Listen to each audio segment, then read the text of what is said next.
The Camel's Back by F. Scott Fitzgerald is a short story revolving around a wild 1919 party that quite literally centers around, you guessed it, a camel. However, the joke of the entire story is who is actually inside the camel's outfit. This is a fun piece of writing from Fitzgerald and a welcome respite from some of this more serious and depressing work. It captures the carefree nature of the Jazz Age and finds a lot of humor in how courtship worked in the era. I hope that you enjoy the short story. If you're enjoying this reading from Friendly Frog Press, please make sure to subscribe and hit that like button. The Camel's Back by F. Scott Fitzgerald, narrated by Beauheart. 1. The glazed eye of the tired reader resting for a second on the above title will presume it to be merely metaphorical. Stories about the cup and the lip and the bad penny and the new broom rarely have anything to do with cups or lips or pennies or brooms. This story is the exception. It has to do with the material visible in largest life, camel's back. Starting from the neck, we shall work toward the tail. I want you to meet Mr. Perry Parkhurst, 28, lawyer, native of Toledo. Perry has nice teeth, a Harvard diploma, parts his hair in the middle. You have met him before in Cleveland, Portland, St. Paul, Indianapolis, Kansas City, and so forth. Baker Brothers, New York, pause on their semi-annual trip through the West to clothe him. Montmorency and Company dispatch a young man post-haste every 3 months to see that he has the correct number of little punctures on his shoes. He has a domestic roadster now, will have a French roadster if he lives long enough, and doubtless a Chinese tank if it comes into fashion. He looks like the advertisement of the young man rubbing his sunset-colored chest with liniment and goes east every other year to his class reunion. I want you to meet his love. Her name is Betty Metal, and she would take well in the movies. Her father gives her $300 a month to dress on, and she has tawny eyes and hair and feather fans of 5 colors. I should also introduce her father, Cyrus Metal. Though he is to all appearances flesh and blood, he is, strange to say, commonly known in Toledo as the Aluminum Man. But when he sits in his club window with 2 or 3 Iron Men and the White Pine Men and the Brass Man, they look very much as you and I do, only more so, if you know what I mean. Now, during the Christmas holidays of 1919, there took place in Toledo, counting only the people with the italicized the, 41 dinner parties, 16 dances, 6 luncheons, male and female, 12 teas, 4 stag dinners, 2 weddings, and 13 bridge parties. It was the cumulative effect of all this that moved Perry Parkhurst on the 29th day of December to a decision. The metal girl would marry him, and she wouldn't marry him.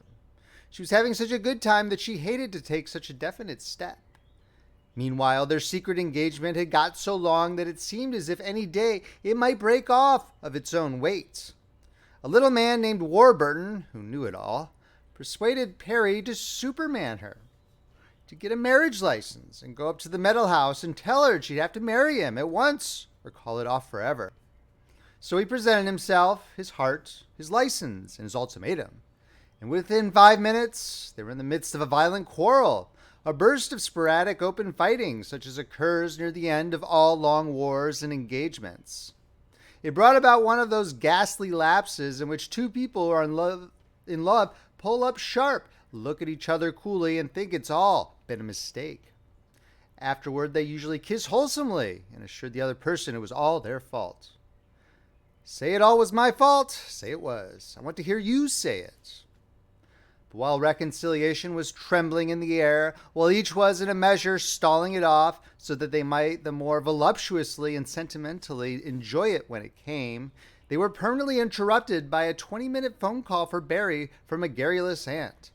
At the end of 18 minutes, Perry Parkhurst, urged on by pride and suspicion and injured dignity, put on his long fur coat, picked up his light brown soft hat, and stalked out the door.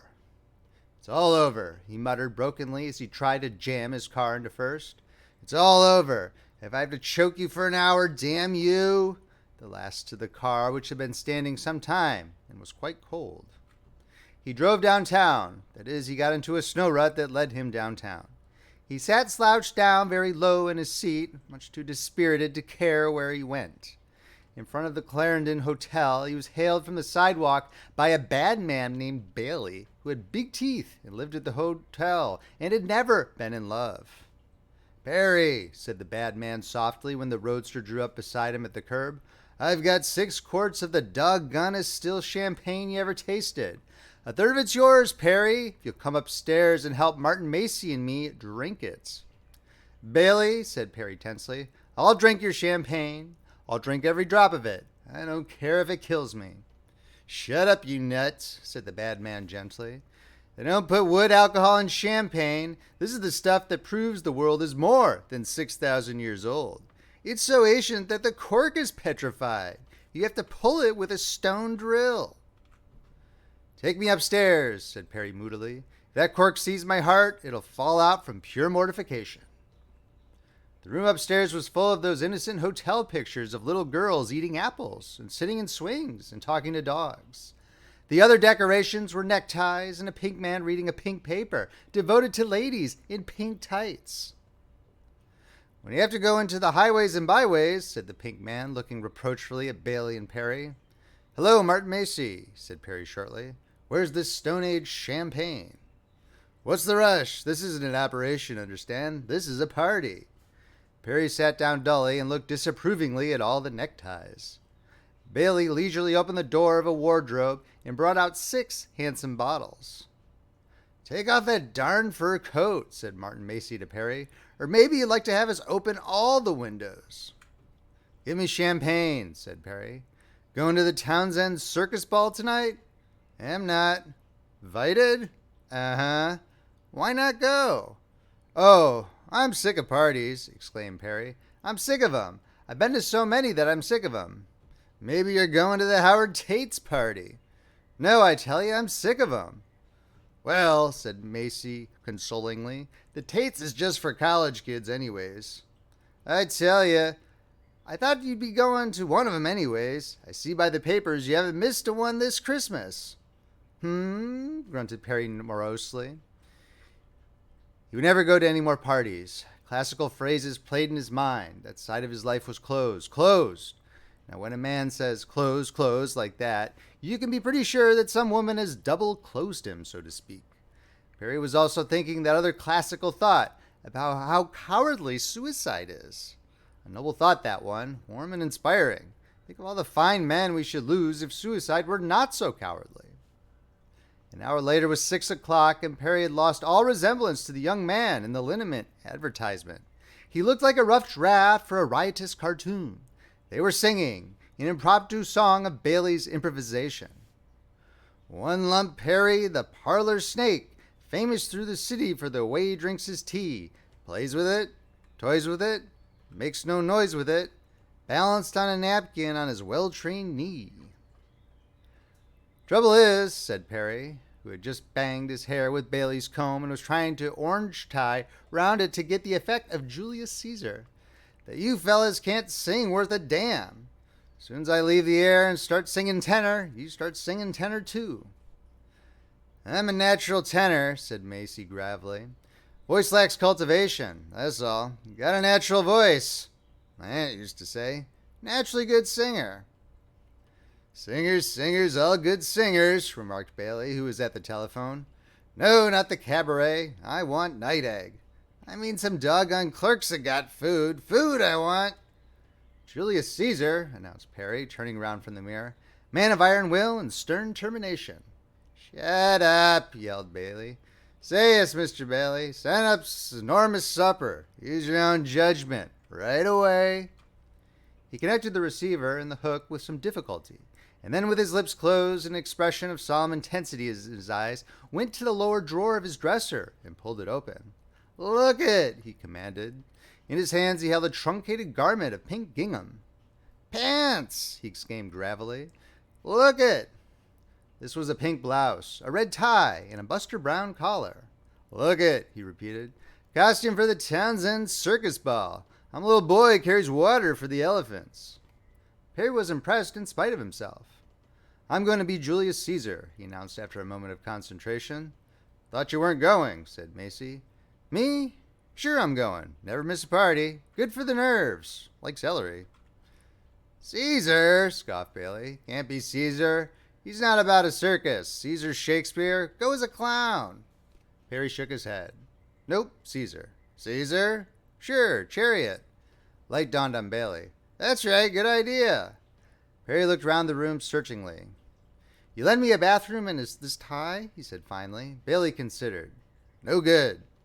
Sure, that's all I need. Caesar was a savage. They can't kick if I come as Caesar, if he was a savage. No, said Bailey, shaking his head slowly.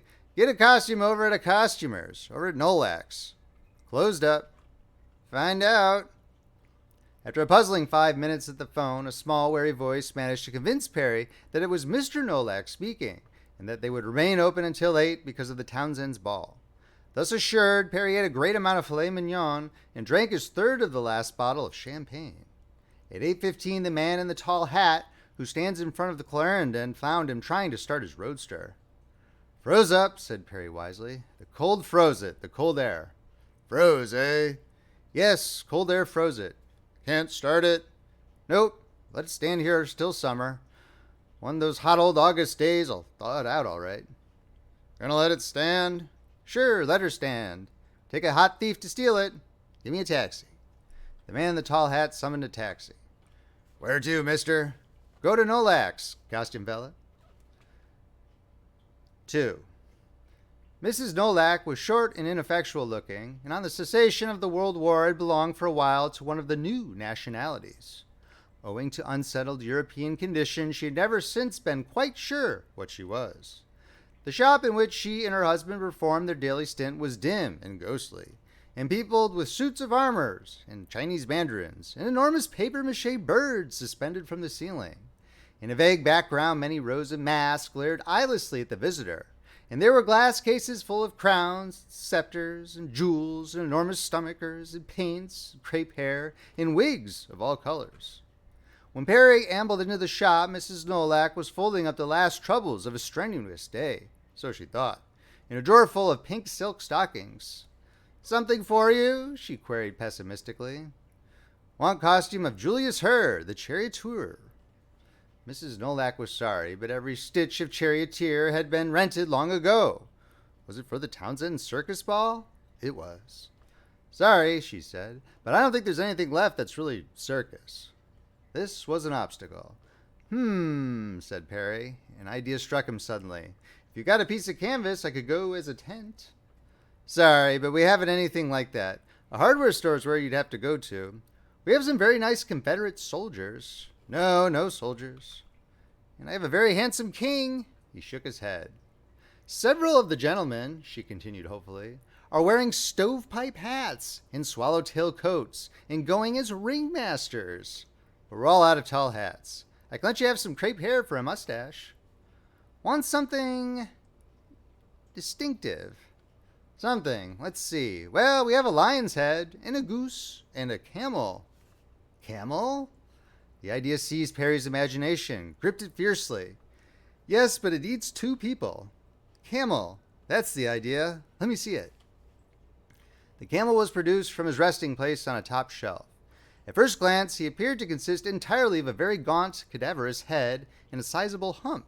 But on being spread out, he was found to possess a dark brown, unwholesome-looking body made of thick, cottony cloth. You see, it takes 2 people, explained Mrs. Nolack, holding the camel in frank admiration. If you have a friend, you can be part of it. You see, there's sort of pants for 2 people. One pair is for the fella in front, and the other pair is for the fella in back. The fella in front does the looking out through these here eyes, and the fella in the back, he's just got to stoop over and follow the fella front around. Put it on, commanded Perry. Obediently, Mrs. Nolack put her tabby cat face inside the camel's head and turned it from side to side, ferociously. Perry was fascinated. What noise does a camel make? What? Asked Mrs. Nolack as her face emerged, somewhat smudgy. Oh, what noise? Why, he sort of brays. Let me see it in a mirror. Before a wide mirror, Perry tried on the head and turned from side to side appraisingly. In the dim light, the effect was distinctly pleasing. The camel's face was a study in pessimism, decorated with numerous abrasions, It must be admitted that his coat was in that state of general negligence peculiar to camels. In fact, he needed to be cleaned and pressed. But distinctive he certainly was. He was majestic. He would have attracted attention in any gathering, if only by his melancholy cast of feature and the look of hunger lurking round his shadowy eyes. "You see, you have to have two people," said Mrs. Nolak again. Perry tentatively gathered up the body and legs and wrapped them about him, trying the hind legs as a girdle around his waist. The effect on the whole was bad. It was even irreverent, like one of those medieval pictures of a monk changed into a beast by the ministrations of Satan. At the very best, the ensemble resembled a humpbacked cow sitting on her haunches among blankets. "Don't look like anything at all," objected Perry gloomily. "No," said Mrs. Nolak. "You see, you got to have two people." A solution flashed upon Perry. "You got a date tonight?" "Oh, I couldn't possibly." "Oh, come on," said Perry encouragingly. "Sure you can. Here, be a good sport and climb into these hind legs." With difficulty he located them and extended their yawning depths ingratiatingly. But Mrs. Nolak seemed loath. She backed perversely away. "Oh, no. Come on. You can be the front if you want to, or we'll flip a coin." "Oh, no. Make it worth your while." Mrs. Nolak set her lips firmly together. "Now you just stop," she said with no coyness implied. "None of the gentlemen ever acted up this way before. My husband—" "You got a husband?" demanded Perry. "Where is he?" "He's home." "What's his telephone number?" After considerable parley, he obtained the telephone number pertaining to the Nolak Penates and got into communication with that small, wearied voice he had heard once before that day. But Mr. Nolak, though taken off his guard and somewhat confused by Perry's brilliant flow of logic, stuck staunchly to his point. He refused firmly, but with dignity, to help out Mr. Parkhurst in the capacity of back part of a camel. Having rung off, or rather having been rung off on, Perry sat down on a three-legged stool to think it over. He named over to himself those friends on whom he might call, and then his mind paused as Betty Meadows' name hazily and sorrowfully occurred to him. He had a sentimental thought. He would ask her. Their love affair was over, but she could not refuse this last request. Surely it was not much to ask to help him keep up his end of social obligation for one short night. And if she insisted, she could be the front part of the camel, and he would go as the back. His magnanimity pleased him. His mind was even turned to rosy-colored dreams of a tender reconciliation inside the camel, there hidden away from all the world. "Now you better decide right off." The bourgeois voice of Mrs. Nolak broke in upon his fellow fancies and roused him to action. He went to the phone and called up the Meadow House. Miss Betty was out, had gone out to dinner. Then, when all seemed lost, the camel's back wandered curiously into the store. He was a dilapidated individual with a cold in his head and a general trend about him of downwardness. His cap was pulled down low on his head, and his chin was pulled down low on his chest. His coat hung down to his shoes. He looked run down at the heels, and, Salvation Army to the contrary, down and out. He said that he was the taxi cab driver that the gentleman had hired at the Clarendon Hotel. He had been instructed to wait outside, but he had waited some time, and a suspicion had grown upon him that the gentleman had gone out the back way with purpose to defraud him. Gentlemen sometimes did, so he had come in. He sank down onto the three-legged stool. "Want to go to a party?" demanded Perry sternly. "I gotta work," answered the taxi driver lugubriously. "I gotta keep my job." "It's a very good party." "It's a very good job." "Come on," urged Perry. "Be a good fella. See? It's pretty." He held the camel up, and the taxi driver looked at it cynically. "Huh?" Perry searched feverishly among the folds of the cloth. "See?" he cried enthusiastically, holding up a selection of folds. "This is your part. You don't even have to talk. All you have to do is walk, and sit down occasionally. You can do all the sitting down. Think of it. I'm on my feet all the time, and you can sit down some of the time. The only time I can sit down is when we're lying down, and you can sit down when, any time, see?" "What's that thing?" demanded the individual dubiously. "A shroud?" "Not at all," said Perry indignantly. "It's a camel." "Huh?" Then Perry mentioned a sum of money, and the conversation left the land of grunts and assumed a practical tinge. Perry and the taxi driver tried on the camel in front of the mirror. "You can't see it," explained Perry, peering anxiously out through the eye holes. "But honestly, old man, you look simply great. Honestly." A grunt from the hump acknowledged this somewhat dubious compliment. "Honestly, you look great," repeated Perry enthusiastically. "Move around a little." The hind legs moved forward, giving the effect of a huge cat-camel hunching his back preparatory to a spring. "Now move sideways." The camel's hips went neatly out of joint. A hula dancer would have writhed in envy. "Good, isn't it?" demanded Perry, turning to Mrs. Nolak for approval. "It looks lovely," agreed Mrs. Nolak. "We'll take it," said Perry. The bundle was stowed under Perry's arm and they left the shop. "Go to the party," he commanded as he took his seat in the back. "What party?" "Fancy dress party." "Whereabouts is it?" This presented a new problem. Perry tried to remember, but the names of all those who had given parties during the holidays danced confusedly before his eyes. He could ask Mrs. Nolak, but on looking out the window he saw that the shop was dark. Mrs. Nolak had already faded out, a little black smudge far down the snowy street. "Drive uptown," directed Perry with fine confidence. "If you see a party, stop. Otherwise, I'll tell you when we get there." He fell into a hazy daydream and his thoughts wandered again to Betty. He imagined vaguely that they had a disagreement because she refused to go to the party at the back part of the camel. He was just slipping off into a chilly doze when he was awakened by the taxi driver opening the door and shaking him by the arm. "Here we are, maybe." Perry looked out sleepily. A striped awning led from the curb up to a spreading gray stone house, from which issued the low drummy whine of expensive jazz. He recognized the Howard Tate house. "Sure," he said emphatically. "That's it. Tate's party tonight. Sure, everyone's going."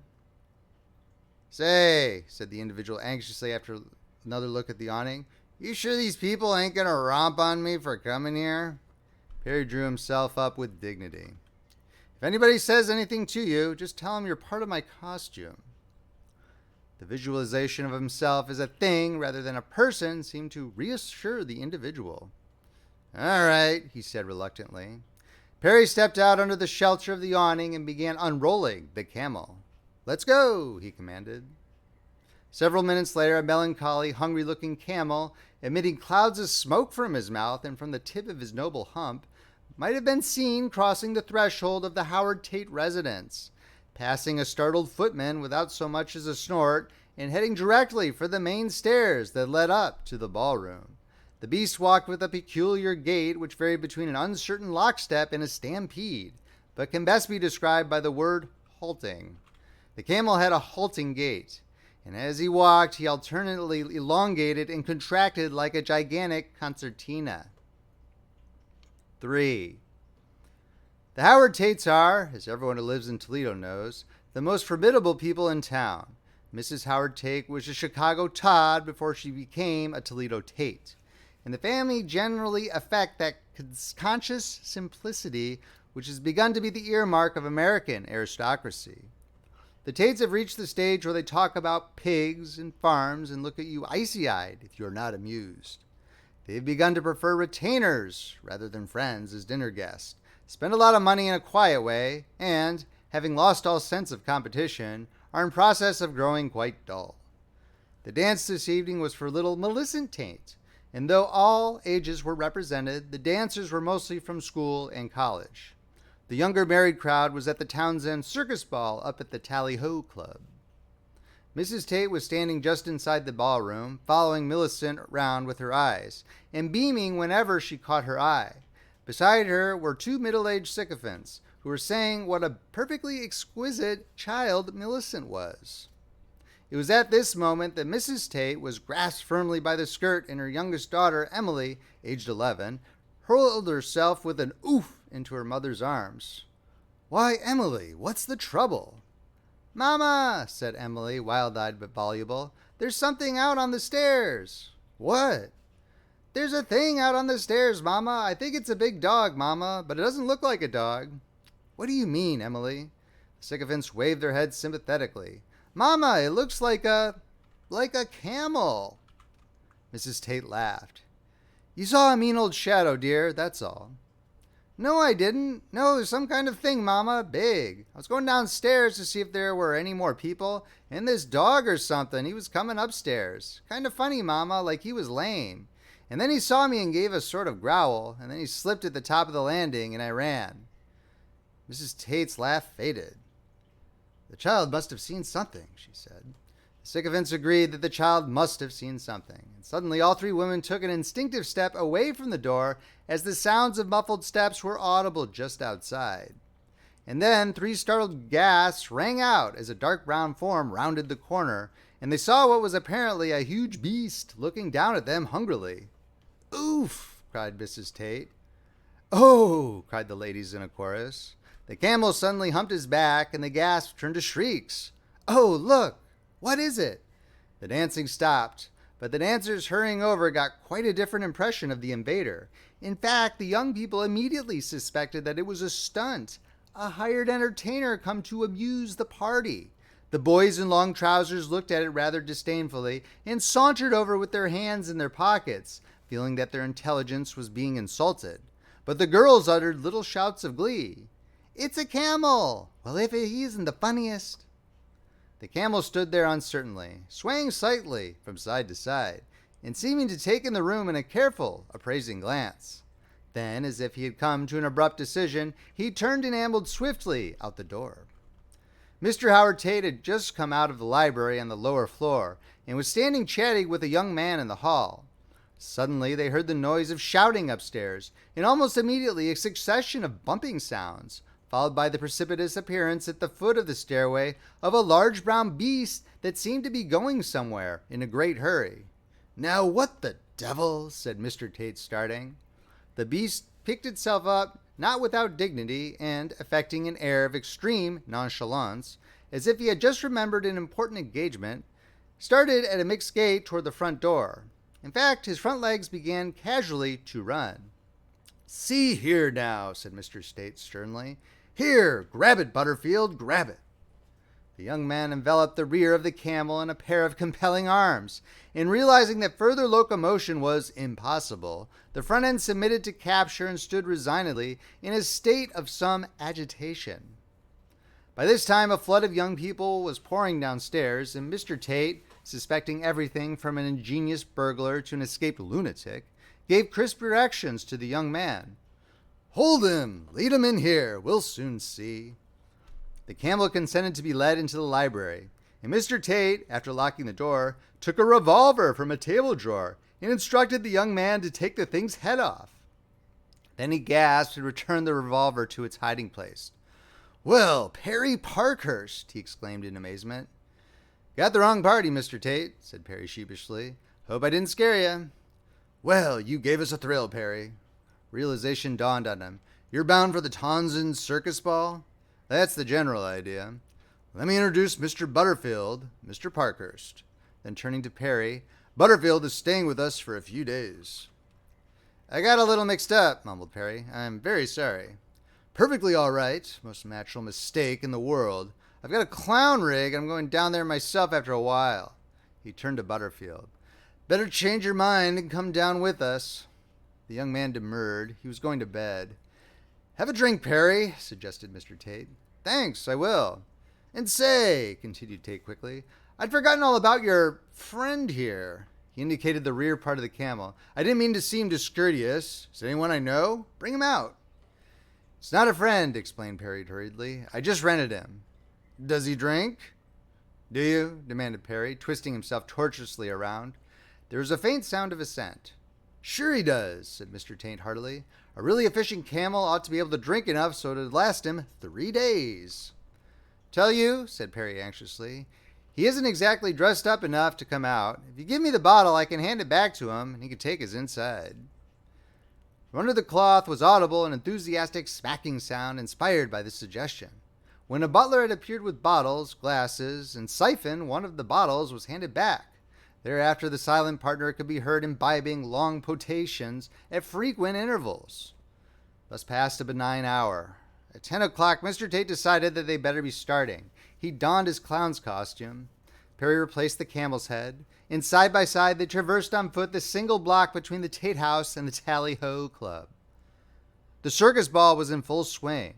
A great tent fly had been put up inside the ballroom, and round the walls had been built rows of booths representing the various attractions of a circus sideshow.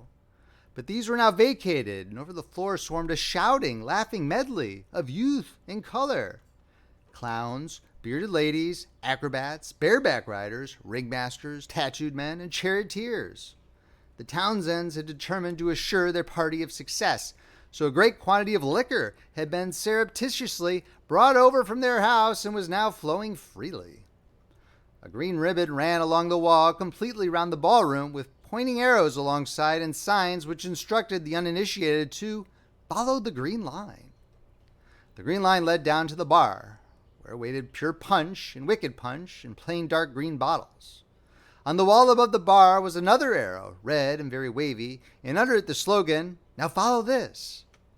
But even amid the luxury of costume and high spirits represented there, the entrance of the camel created something of a stir, and Perry was immediately surrounded by a curious laughing crowd attempting to penetrate the identity of this beast that stood by the wide doorway, eyeing the dancers with his hungry, melancholy gaze. And then Perry saw Betty standing in front of a booth, talking to a comic policeman. She was dressed in the costume of an Egyptian snake charmer. Her tawny hair was braided and drawn through brass rings, the effect crowned with a glittering oriental tiara. Her fair face was stained to a warm olive glow, and on her arms and the half moon of her back writhed painted serpents with single eyes of venomous green.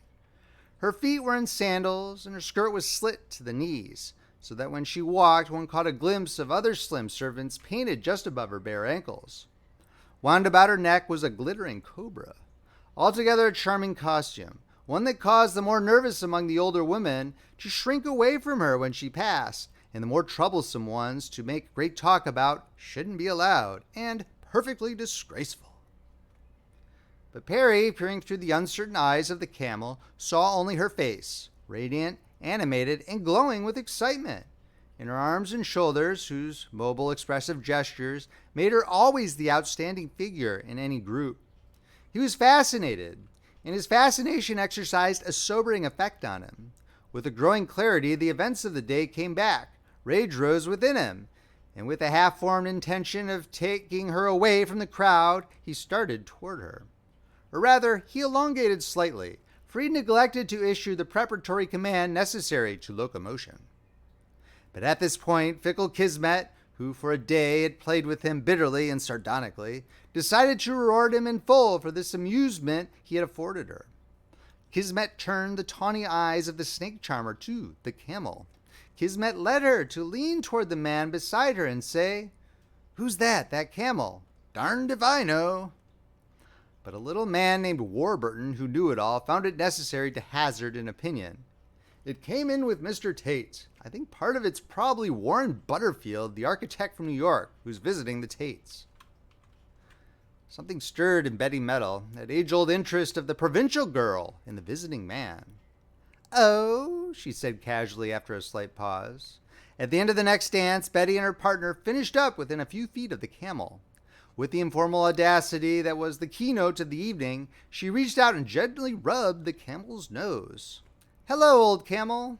The camel stirred uneasily. "You afraid of me?" said Betty, lifting her eyebrows in reproof. "Don't be. You see, I'm a snake charmer, but I'm pretty good at camels, too." The camel bowed very low, and someone made the obvious remark about Beauty and the Beast. Mrs. Townsend approached the group. "Well, Mr. Butterfield," she said helpfully, "I wouldn't have recognized you." Perry bowed again and smiled gleefully behind his mask. "And who is this with you?" she inquired. "Oh," said Perry, his voice muffled by the thick cloth and quite unrecognizable. "He isn't a fellow, Mrs. Townsend. He's just part of my costume." Mrs. Townsend laughed and moved away. Perry turned again to Betty. "So," he thought, "this is how much she cares. On the very day of our final rupture, she starts a flirtation with another man, an absolute stranger." On an impulse, he gave her a soft nudge with his shoulder and waved his head suggestively toward the hall, making it clear that he desired her to leave her partner and accompany him. "Bye-bye, Russ," she called to her partner. "This old camel's got me. Where are we going, Prince of Beasts?" The noble animal made no rejoinder, but stalked gravely along in the direction of a secluded nook on the side stairs. There she seated herself, and the camel, after some seconds of confusion which included gruff orders and sounds of a heated dispute going on in his interior, placed himself beside her, his hind legs stretching out uncomfortably across 2 steps. "Well, old egg," said Betty cheerfully, "how do you like our happy party?" The old egg indicated that he liked it by rolling his head ecstatically and executing a gleeful kick with his hoofs. "This is the first time that I ever had a tete-a-tete with a man's valet round," she pointed to the hind legs, "or whatever that is." "Oh," mumbled Perry, "he's deaf and blind." "I should think you'd feel rather handicapped. You can't very well toddle, even if you want to." The camel hung his head lugubriously. "I wish you'd say something," continued Betty sweetly. "Say you like me, camel. Say you think I'm beautiful. Say you'd like to belong to a pretty snake charmer." The camel would. "Will you dance with me, camel?" The camel would try. Betty devoted half an hour to the camel. She devoted at least half an hour to all visiting men. It was usually sufficient.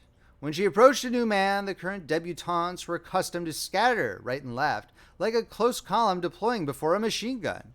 And so to Perry Parkhurst was awarded the unique privilege of seeing his love as others saw her. He was flirted with violently. 4.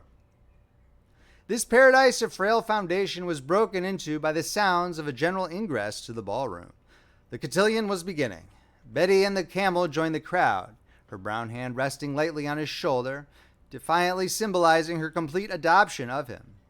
When they entered, the couples were already seating themselves at tables round the walls, and Mrs. Townsend, resplendent as a super bareback rider with rather too rotund calves, was standing in the center with the ringmaster in charge of arrangements.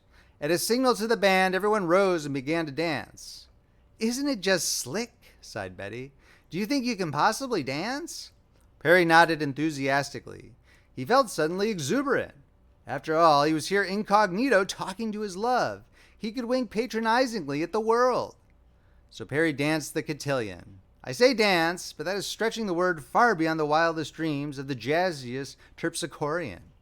He suffered his partner to put her hands on his helpless shoulders and pull him here and there over the floor while he hung his huge head docilely over her shoulder and made futile dummy motions with his feet. His hind leg danced in a manner all their own, chiefly by hopping first on one foot and then on the other.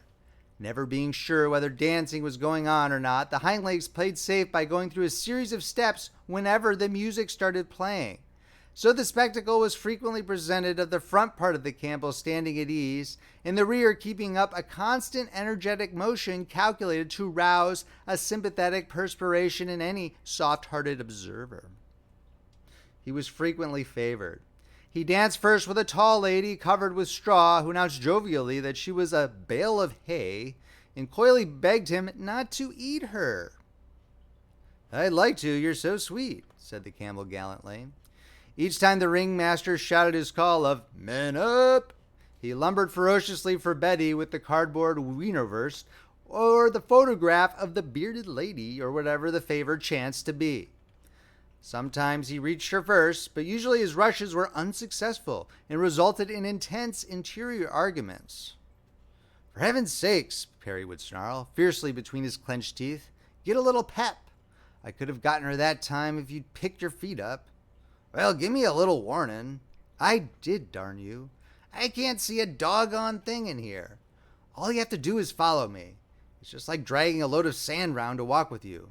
Maybe you want to try back here." "You shut up. If these people found you in this room, they'd give you the worst beating you ever had. They'd take your taxi license away from you." Perry surprised himself by the ease with which he made this monstrous threat, but it seemed to have a soporific influence on his companion, for he gave out an "aw, gun" and subsided into abashed silence. The ringmaster mounted to the top of the piano and waved his hand for silence. "Prizes!" he cried. "Gather round! Yay, prizes!" Self-consciously, the circle swayed forward. The rather pretty girl who had mustered the nerve to come as a bearded lady trembled with excitement, thinking to be rewarded for the evening's hideousness. The man who had spent the afternoon having tattoo marks painted on him skulked on the edge of the crowd, blushing furiously when anyone told him he was sure to get it. "Lady and gent performers of this circus," announced the ringmaster jovially, "I am sure we will all agree that a good time has been had by all. We will now bestow honor where honor is due by bestowing the prizes. Mrs. Townsend has asked me to bestow the prizes. Now, fellow performers, the first prize is for that lady who has displayed this evening the most striking, becoming," at this point the bearded lady sighed resignedly, "and original costume." Here the ballet pricked up her ears. "Now I am sure that the decision which has been agreed upon will be unanimous with all here present. The first prize goes to Miss Betty Metal, the charming Egyptian snake charmer." There was a burst of applause, chiefly masculine, and Miss Betty Metal, blushing beautifully through her olive paint, was passed up to receive her reward. With a tender glance, the ringmaster handed down to her a huge bouquet of orchids. "And now," he continued, looking round him, "the other prize is for the man who has the most amusing and original costume. The prize goes without dispute to a guest in our midst, a gentleman who is visiting here, but whose stay we all hope will be long and merry. In short, to the noble camel who has entertained us all by his hungry look and his brilliant dancing throughout the evening."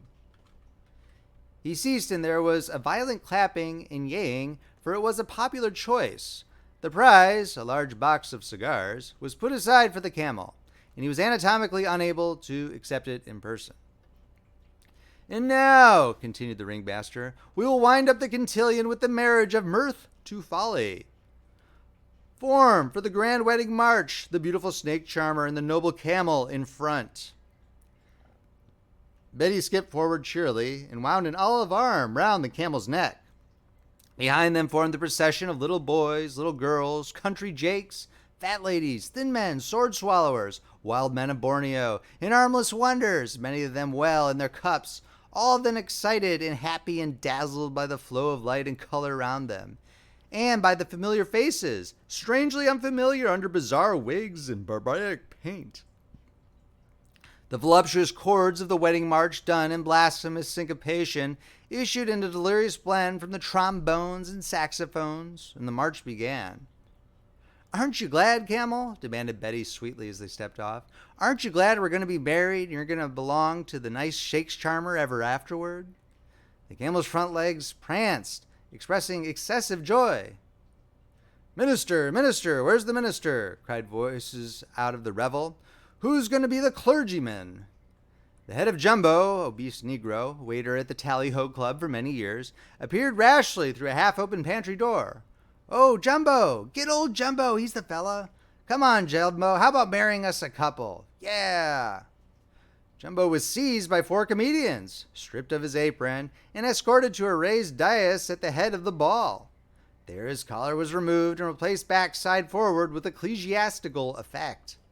The parade separated into 2 lines, leaving an aisle for the bride and the groom.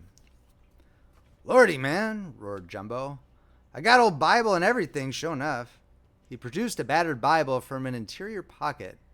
"Yeah, Jumbo's got a Bible. Razor too, I'll bet." Together, the snake charmer and the Campbell ascended the cheering aisle and stopped in front of Jumbo. "Where's your license, Campbell?" A man nearby prodded Perry.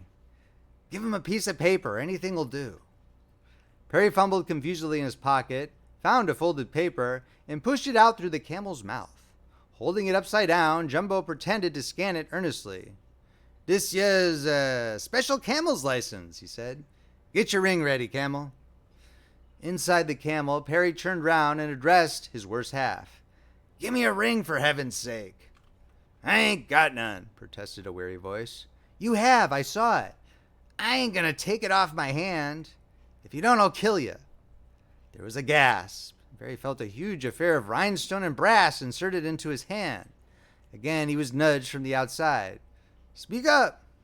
"I do," cried Perry quickly. He heard Betty's responses given in a debonair tone, and even in this burlesque the sound thrilled him. Then he had pushed the rhinestone through a tear in the camel's coat and was slipping it on her finger, muttering ancient and historic words after Jumbo. He didn't want anyone to know about this ever. His one idea was to slip away without having to disclose his identity, for Mr. Tate had so far kept his secret well. A dignified young man, Perry, and this might injure his infant law practice. Embrace the bride, unmask Camel, and kiss her. Instinctively, his heart beat high as Betty turned at him laughingly and began to stroke the cardboard muzzle. He felt his self-control giving way. He longed to surround her with his arms and declare his identity and kiss those lips that smiled only a foot away, when suddenly the laughter and applause round them died off and a curious hush fell over the hall. Perry and Betty looked up in surprise. Jumbo had given vent to a huge "hello," and in such a startled voice that all eyes were bent on him. "Hello?" he said again. He had turned round the Campbell's marriage license, which he had been holding upside down, produced spectacles, and was studying it agonizingly. "Why," he exclaimed, and in the pervading silence, his words were heard plainly by everyone in the room. "This here's a show-enough marriage permit." "What? Huh? Say it again, Jumbo. Sure you can read." Jumbo waved them to silence, and Perry's blood burned to fire in his veins as he realized the break he had made. "Yes, sir," repeated Jumbo. "This here's a show-enough license, and the parties concerned, one of 'em is this here young lady, Miss Betty Metal, and the other's Mr. Perry Parkhurst." There was a general gasp, and a low rumble broke out as all eyes fell on the Camel. Betty shrank away from him quickly, her tawny eyes giving out sparks of fury. "Is you Mr. Parkhurst, you Camel?" Perry made no answer. The crowd pressed up closer and stared at him. He stood frozen rigid with embarrassment, his cardboard face still hungry and sardonic as he regarded the ominous Jumbo. "Y'all better speak up," said Jumbo slowly. "This here's a mighty serious matter. Outside my duties at this club, I happens to be a show-enough minister in the First Colored Baptist Church. It doesn't look to me as though y'all is going to get married." 5. The scene that followed will go down forever in the annals of the Tally-Ho Club. Stout matrons fainted, 100% Americans swore, wild-eyed debutantes babbled in lightning groups, instantly formed and instantly dissolved, and a great buzz of chatter, virulent yet oddly subdued, hummed through the chaotic ballroom. Feverish youths swore they would kill Perry or Jumbo or themselves or someone, and the Baptist preacher was besieged by a tempestuous covey of clamorous amateur lawyers, asking questions, making threats, demanding precedents, orders the bonds annulled, and especially trying to ferret out any hint of prearrangement in what had occurred. In the corner, Mrs. Townsend was crying softly on the shoulder of Mr. Howard Tate, who was trying vainly to comfort her. They were exchanging "all my faults" volubly and voluminously. Outside on a snow-covered walk, Mr. Cyrus Metal, the aluminum man, was being paced slowly up and down between two brawny charioteers, giving vent now to a string of unrepeatables, now to wild pleadings that they just let him get at Jumbo. He was facetiously attired for the evening as a wild man of Borneo, and the most exacting stage manager would have acknowledged any improvement in casting the part to be quite impossible. Meanwhile, the two principals held the real center of the stage.